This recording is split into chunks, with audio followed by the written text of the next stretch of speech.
আজ আমি খুবই খুশি, খুবই ভালো লাগছে। মনে হচ্ছে একটা গান গায়।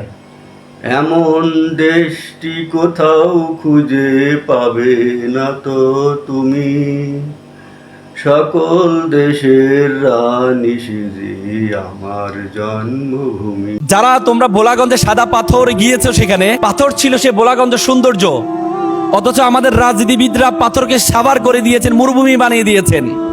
সিলেটে মধ্যরাত থেকে অভিযান পরিচালনা করে উদ্ধার করা হয়েছে প্রায় 52,000 ঘনফুট পাথর। হয় এদিকে পাথর লুটের ঘটনায় মধ্যরাতে কোম্পানি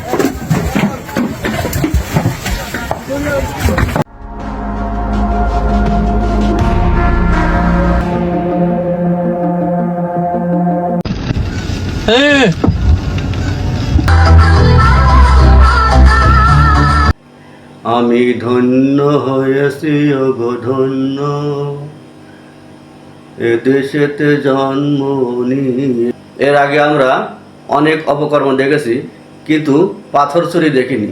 চাঁদার টাকা না দিতে পারায় জমি থেকে মাটি কেটে নেওয়া দেখিনি। এই দেশে জন্মগ্রহণ না করলে এই সুন্দর সুন্দর জিনিসগুলো দেখতে পারতাম না।